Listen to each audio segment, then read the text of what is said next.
Hey, thanks for checking out my YouTube channel. Stick around, I'm going to show you how to make this amazing stacked diamond pattern in grain cutting board.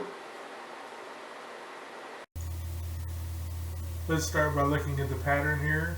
We have a series of 4 glue-ups. The first glue-up is going to be the center row. We have 3 blocks that are 3/4 by 3/4 with a contrasting wood in the center. The plan says 48-inch length, but I am going to use 24-inch length. I start by cross-cutting my stock with the miter saw to 24-inch length. I'm going to cut enough stock to create 3 logs of each color scheme.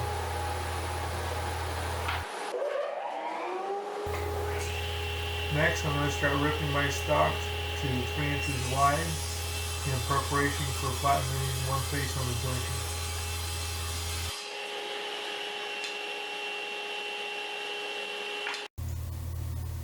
Properly milling your stock is a very important step in this project. I'm going to start by flattening one face of my stock on the jointer. I'm going to mill my stock for the center row to 3/4 inch thick.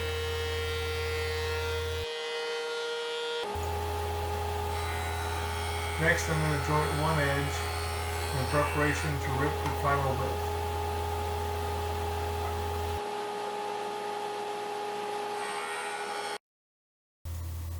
The center row glue-up calls for 3/4 by 3/4 inch blocks glued together. We're going to start with 7/8 inch width to leave room to plane them down to 3/4 after the glue-up.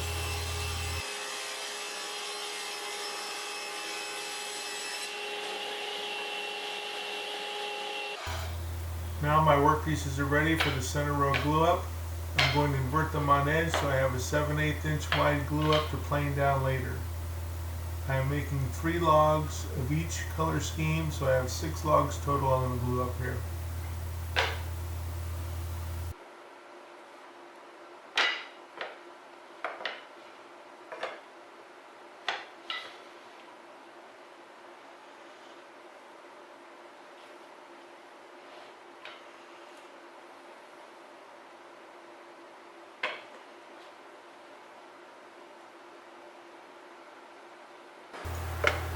The step 1 center row glue up is pretty straightforward, but I do have 6 separate glue ups here. I want to make sure I don't get glue in the wrong places and have things stuck together.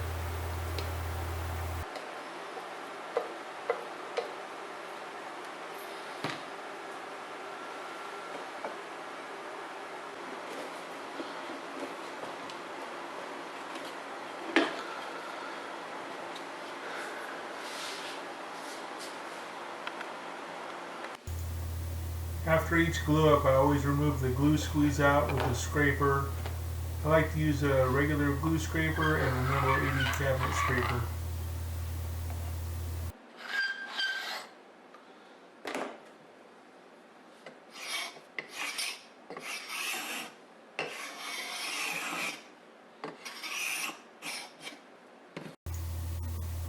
After flattening one face of the joiner, I'm going to run the step 1 center row glue up to the planer and mill it to 3/4 inch thick. Now we're ready for our step 2 glue up. Milling process is the same. We've got our stock milled to 3/4 inch thick and ripped to 2 1/4 inches wide.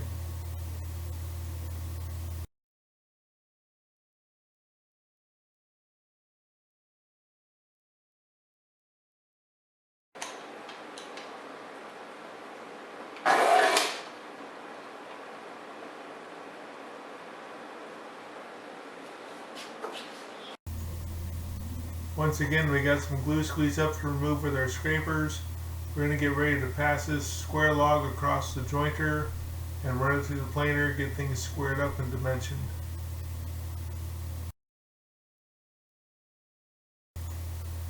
Next, I'm going to run 2 faces of the square log across the jointer. I'm jointing the face that the next glue up of the 1/8 inch outside veneers are going to go on. The sides that have the glue squeeze out, we're going to mill those later after the next glue up. The purpose of running these faces through the jointer and planer again here are to make sure that they're perfectly flat. Things can change during the glue up. Variance in clamping pressure or a little extra glue here or there. I mark up both sides with a pencil and mill them again, only removing as much as I need to make sure they're flat. And then I will check the thickness with my dowel calipers to make sure when I mill the other face of the log it's going to be exactly the same dimension. Now for step 3, we're going to need some 1/8 inch thick veneers for the outsides of our logs. I like to make them a little over thickness so I can run them through my planer later to make sure my logs are good and square.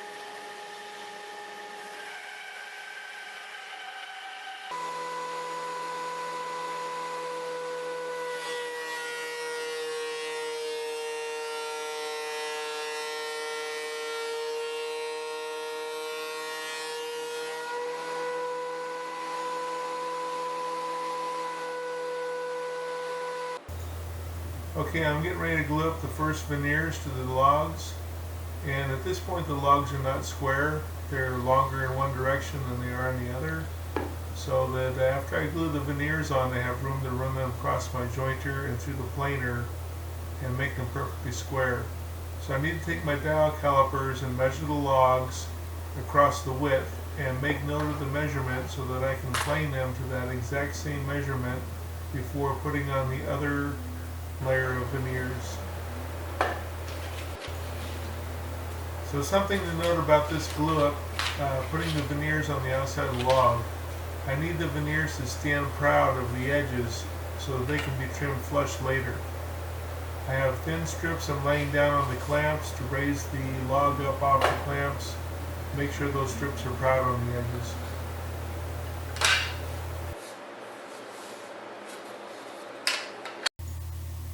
You want to be sure to use some cauls against the thin strip veneers so you get good clamping pressure, especially on the ends. You're going to have some gaps if you don't have good clamping pressure all the way to the end with some good cauls.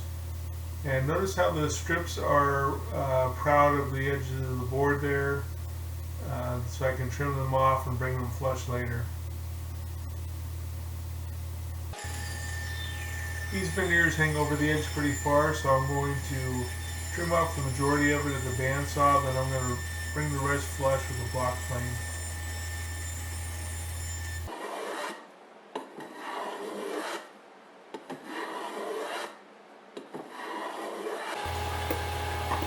Now over to the jointer where I'm going to square up one face, mill it flat, then run it through the planer and bring it to the same dimension I recorded earlier for the other face that has the veneers on it. So something to point out in milling these, you want to make sure these logs stay symmetrical and perfectly square. Remember, the thickness we're trying to achieve here is the thickness we recorded earlier for the other face we have the veneers on.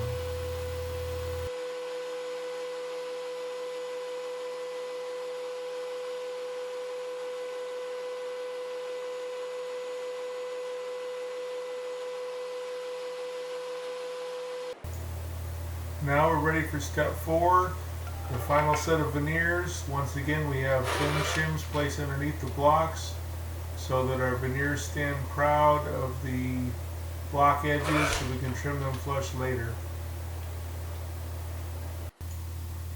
Now we need to carefully flush our vertical face veneer flush with our horizontal face veneer, and we're going to give them one last pass through the planer to make sure everything is symmetrical and perfectly flat.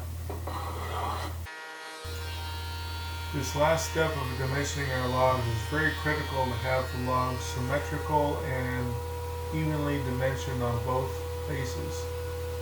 I've marked up the logs with a pencil so I can see what I'm removing on the planer and see if there's any low spots remaining. The final dimensions of my logs are 2.55 inches.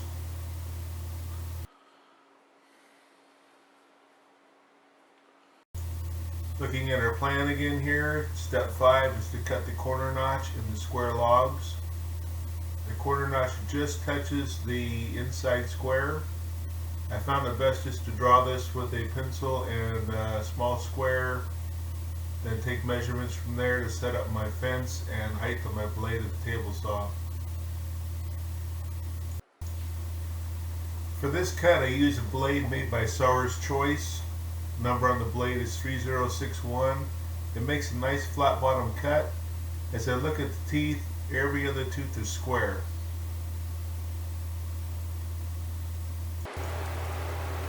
Using measurements I took from my block, I'm going to set the height of my blade and my fence. I found it best to start a little bit shy and sneak up on the cut. If you cut too far, you can't undo it.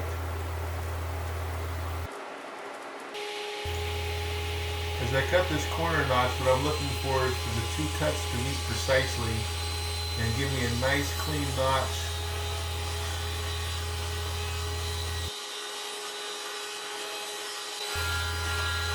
Be careful when you make the second cut of this notch. You're going to have a waste piece underneath the block that could kick back at you. I didn't do a real good at getting the cut into the view of the camera, but I'm inspecting it, make sure it's nice and clean in the way I like it.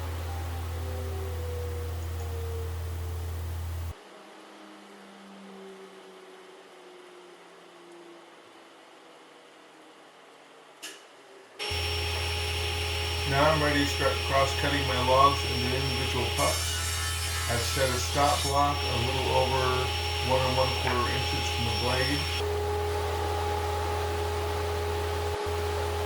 You could make this cut with a bandsaw, but I like to use a table saw. It just gives a much cleaner cut and makes sure the blocks are going to lay nice and flat when they're glue up. So now I have a good chance to look at my block and how I did with the corner notch. I'm going to have some burrs to clean up with a sanding block and all these blocks before I can glue it up. So I've got my 21 blocks of each color scheme here. And you're going to need to deburr these a little bit. The table saw usually leaves some burrs. You want everything nice and clean when you go to dry fit and glue this up and whatnot. Quite often in the corner right here I end up with a little bit of a burr. And that corner needs to be crisp and precise or things aren't going to get fit together right. So this one right here actually doesn't need any attention. I noticed on some of my blocks I do have a little bit of a burr. So on these blocks that do have a little bit of a burr, I just clean it up with a chisel. It can be time consuming, but it's worth it in the end. You want this thing to fit together right. If you don't take care of this, you're going to have some major frustrations when you go to glue all this together. And if things don't go together well with the glue up, then you end up with a board with gaps. Gaps can be fixed with wedges. I've done that. It's very time consuming. Last time I made 2 boards and I had some gaps. I made 2 boards at one time. I had gaps. It took me an entire day to fill all those gaps. I've got my blocks all cleaned up, ready to dry fit things together, and we'll begin to see if the steps we took for accuracy have paid off. So I built my boards 7 blocks high. I like to arrange my my pattern here. You have glue up here, 1 here, and then your 3 in the center. I like to orient them so that they're all the same. It just looks better in the finished board. So once I get these oriented in dry fit, I'm going to draw a chalk line so when I glue things up I can make sure that I'm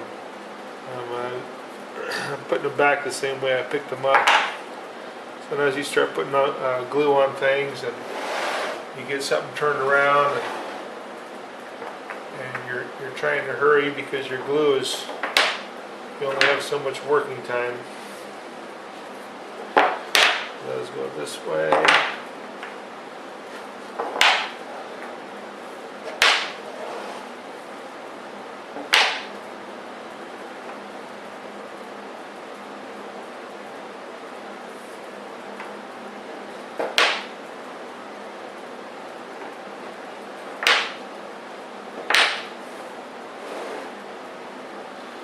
Six. One more. 7.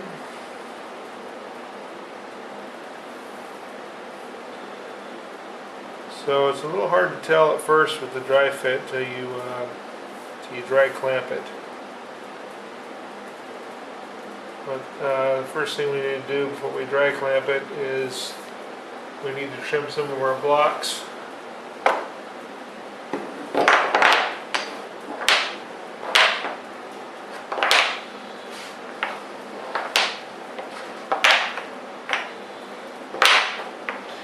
We're going to need to trim some blocks to fill in the edges and the top and the bottom. That's the bandsaw. I have a little jig I use over there. So just because this is the way I do it doesn't mean it's the only way that it can be done. So we all have our own methods of work. Sometimes you'll see something that I do that you have a better idea or method for, and that's great. That's what makes a good woodworker, is recognizing what methods are going to give you the results you're looking for.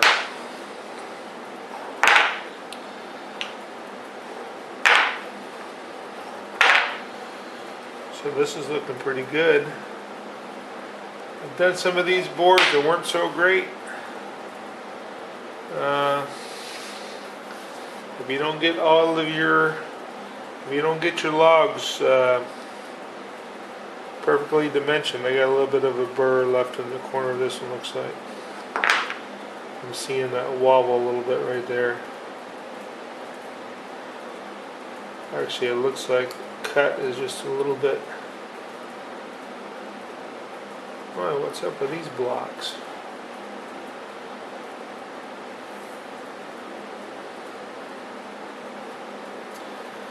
That's what happens when your logs aren't nice and square and consistently dimensioned, is you'll get pieces that don't fit right.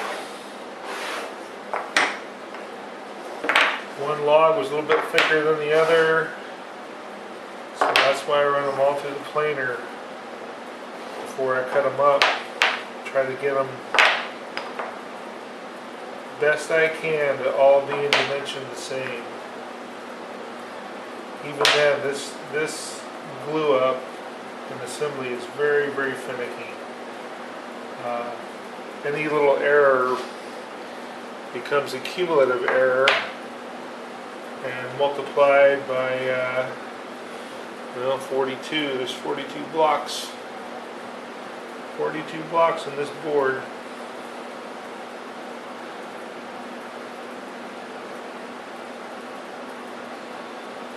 So there's the main build out of the board. Then these blocks here, we're going to be cutting these in half. Actually, not quite in half. We're going to be cutting them right here to fill in these edges. And also at this point I can determine if I want 2 rows of the Purple Heart scheme and the Purple Heart on the outside, or if I want 3 rows of the Purple Heart scheme and the cherry and maple on the outside. I kind of like the dark colors on the outside after it goes together, and the way the pattern looks when it's trimmed, it kind of looks like the pattern is spilling over the edge on this board, which I really like. So I'm kind of liking the idea of the Purple Heart blocks on the outside of the build here.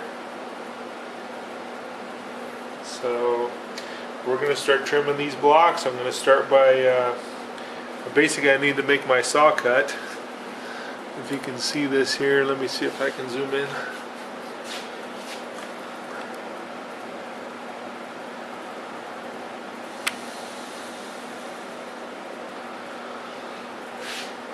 I need to make my cut right at the tip of this corner here. Cut it right here, and same on the other side to fill in over here. And then at the top of the board here, we're going to be trimming these. We're going to fill this in with what we cut off of here. Let's see.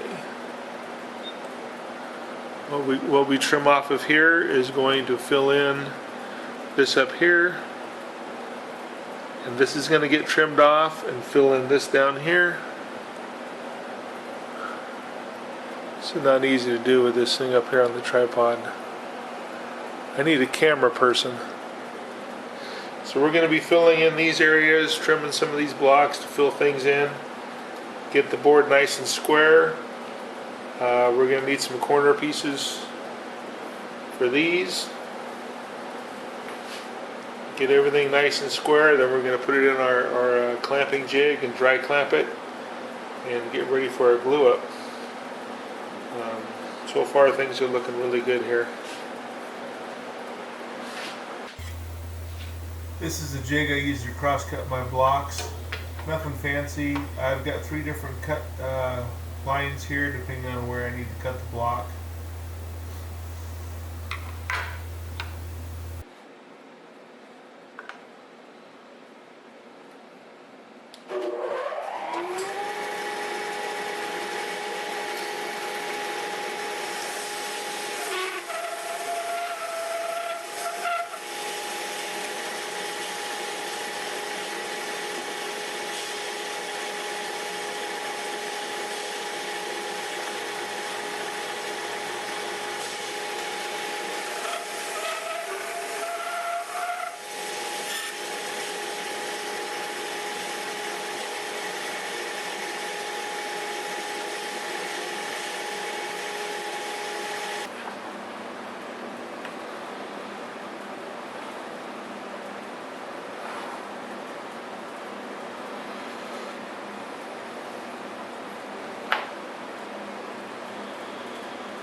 I've tried a couple different methods with gluing these boards up, and I found it's best to cut all these pieces to fill in all the edges to make the board as square as possible before we clamp it up. We got a couple more blocks to cut off at the bottom here to fill in the top. Now things are starting to get pretty exciting. We've got all the pieces cut, and we're ready for our first dry fit under clamping pressure.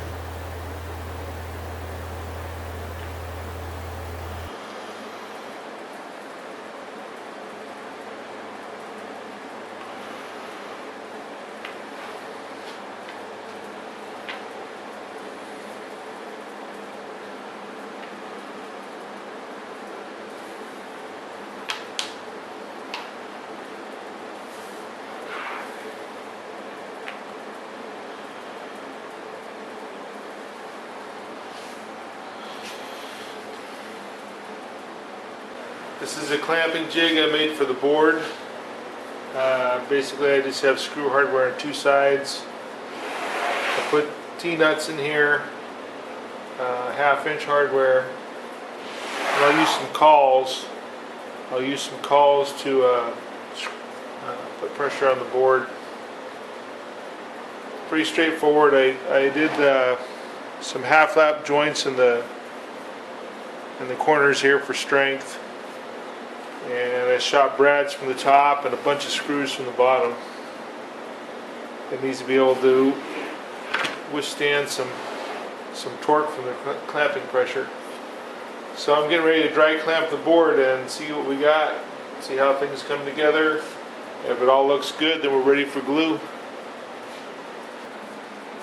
Okay, we're getting ready for our dry fit here.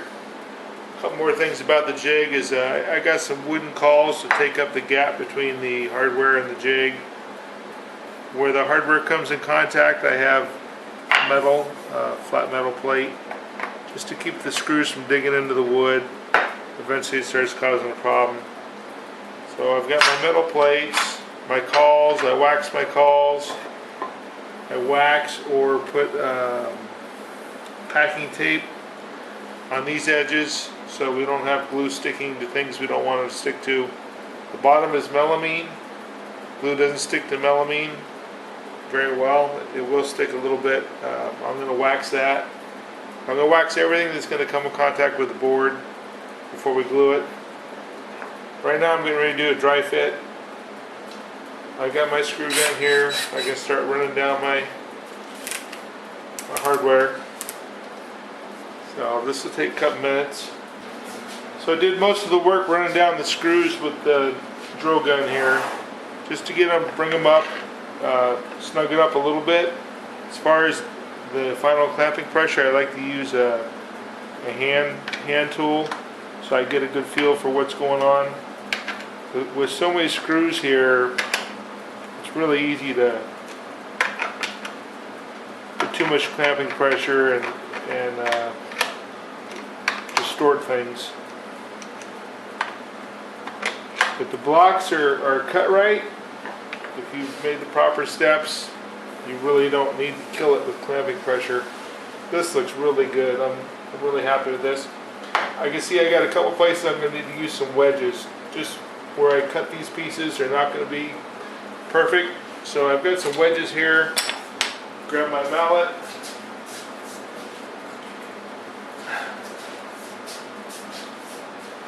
With some of these little fill-in pieces here. So I don't have any glue on here yet. This is just a dry fit.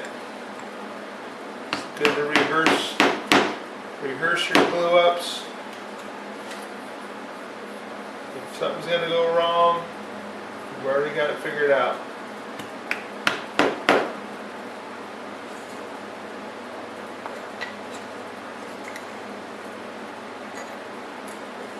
If I can get a wedge in there. I need some smaller wedges. I think I'm going to cut some of these smaller. I made these wedges for another project that come in handy for a number of things. So usually I don't glue the corners just yet because they can be a problem and not snug. The only one I can see that's really not snug is this one. I could actually even use a wedge on that. Just glue everything up. So this is an awful lot of blocks to glue all at once. What I do is I start gluing it and placing them. I get about halfway through the board, then I'll put wax paper in between the joints, put the rest in place. I clamp it all up, let it dry for an hour or so, come back, pull these blocks out, glue up the rest of it.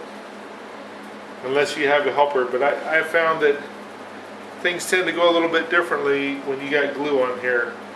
Things don't quite slide into place, and the glue can start to hang you up. And these blocks are all nice and flat. It really looks good. So yeah, the main thing is just having all these square logs perfectly symmetrical and identical. I made some of these boards that didn't work out so well. This one's looking really good. Really happy with it. Well, I got about half the blocks painted with glue, and I'm ready to clamp this up. Get some wax paper in here. Start pinching it between these blocks.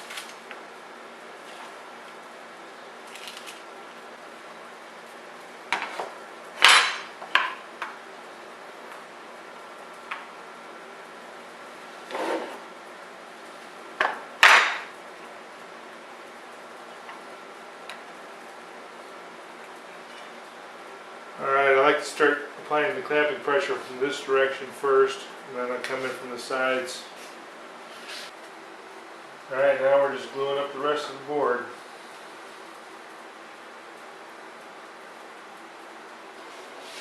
Alright, I just got everything glued up. I ran my screws down with the clutch set at about 5 on the drill there, just to bring things down, and then I'm going to start giving them clamping pressure with my hand tool here. I got one here I didn't write down.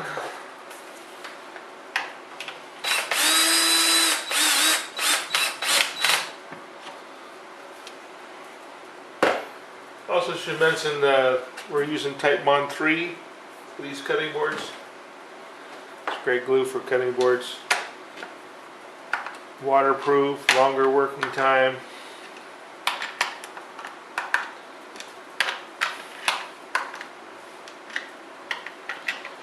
So sometimes when you tighten these down, things will try to raise up. I just try to keep an eye on things.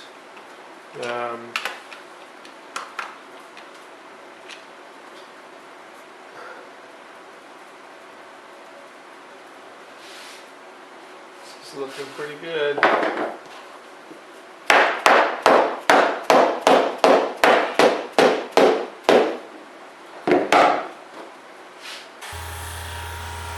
Now with our board complete, we're ready to run it through the drum sander and then over to the crosscut sled with the table saw to carefully trim the edges.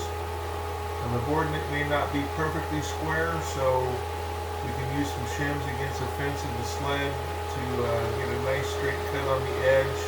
I like to look at the edge reveal to make sure it's pleasing to my eye, and then trim the other edges accordingly.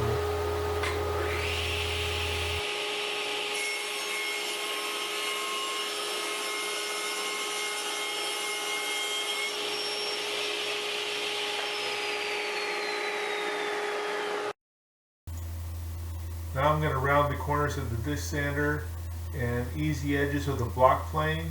I don't like to use a router table to round over the edges. This pattern is very susceptible to tear out with the different directions that the wood goes on the edges.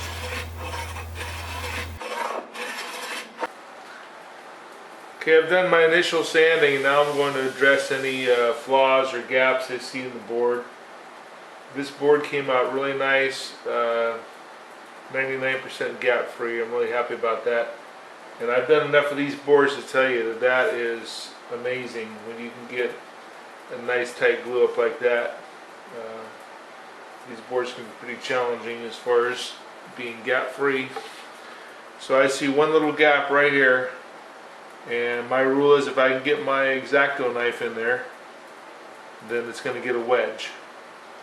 If it's just a little tiny thing like what I got right here, I'll probably just fill that with some sawdust and glue. So I've got some thin pieces of wood that I grind to a point on the disc sander, create a wedge out of it. I like to leave them long so I can cut it to length.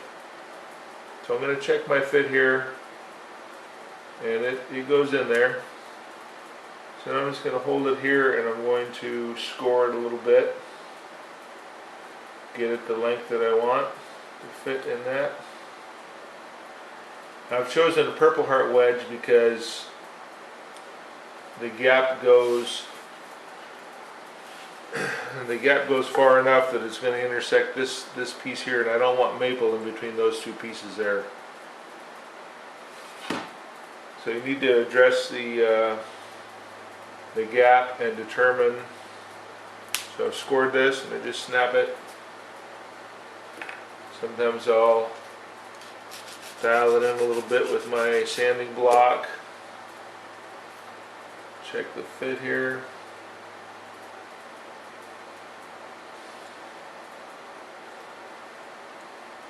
That looks pretty good. Now for a little bit of glue.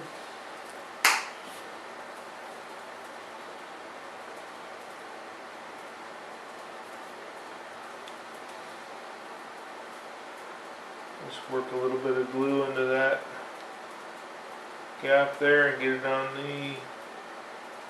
the wedge.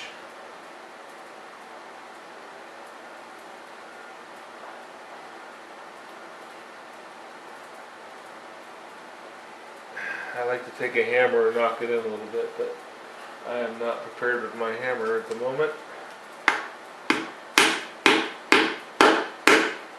Yeah, hammer. Alright, so we'll just let that dry and I'm going to cut it off. After the glue dries, I'll cut it off with my flush trim saw. Sand it flush. Should be unnoticeable. I got one tiny gap right here. I'm just going to fill that with some sawdust. You can either create sawdust by sanding. When I empty my dust collector, I like to grab a little bit of dust for filling these things. Work a little dust in there. A little spot of glue.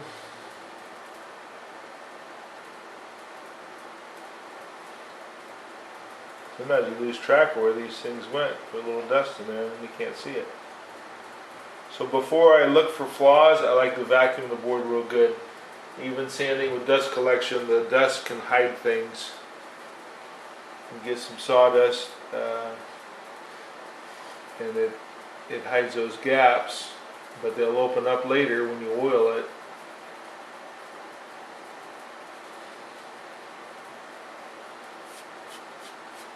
Alright, and we'll sand that later after it dries. I think that's all I really need to fix on this board. Maybe one more right here, very tiny. Just a couple tiny little, those are going to get some sawdust and glue. Sanded the board down to 400 grit, all the edges, both sides. Put my trademark on there. And now I'm going to do what's called a water pop. We're going to get it wet. We're going to dampen it with a wet sponge. The wood's real dry. It's going to soak up quite a bit of water. We don't need to drown it, but we're going to give it a good coating of water. And then we're going to let it sit for at least an hour till it's good and dry. And then we're going to sand it again with 220 and 400. I might even go past that. I got some fine grit paper. I don't think I really need to go past 400, but I do have some 1000 grit and up to play with. So that gives us a pretty good idea of what our board's going to look like once we get the oil in there. So this thing's really drinking up the water. So what this is going to do, this is going to raise the grain and the glue joints a bit. When people start to use their board at home, they're going to be getting it wet, even though it'll be sealed with oil. And those glue joints and grain are going to rise. And it's just a little more pleasant to have a board that's been water popped and the grain and glue joints are at least less likely to raise up. So I'm satisfied with that. Now we're just going to let it sit. And I got some more boards to sand over here. And now finally we've reached my favorite point in the process, the mineral oil bath.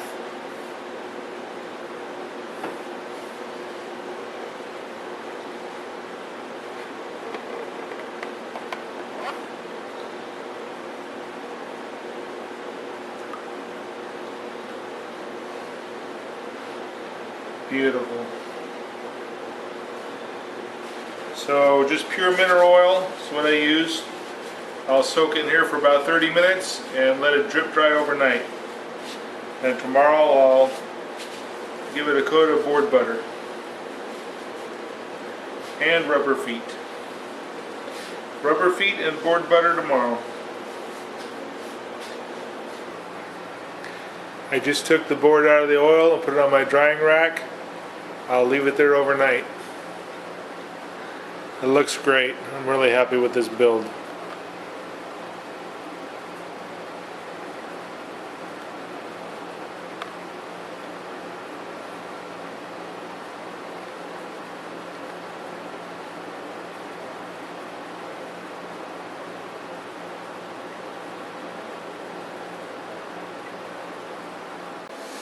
Okay, the board sat on the drying rack overnight. A little bit of residual oil I just wipe off with a clean cloth. Then I'm going to apply some board butter, which is a mixture of 4 parts of mineral oil to 1 part of beeswax. I'm just going to rub it into the wood real good, and then I'm going to wipe it off with a clean cloth. I like to start wiping it with a paper towel, and then I'll use one of my cotton cloths to kind of give it a buffing. So after we get the board butter put on, wiped off, I'm going to pre-drill some holes using a little template I have here. Pre-drill some holes for some non-marking white silicone rubber feet. I found that the black rubber feet leave marks on countertops if you have light color countertops, so I've switched to those. So we get it all buttered up, put the rubber feet on, and it's good to go. And now it's time to admire the results of all of our hard work. I hope you found the video informative. I know it went a little long. I wanted to give you the best advantage to build this board successfully. It is a fairly tricky build. Be sure and like and subscribe. I may have more builds coming up. Thanks for checking out the video.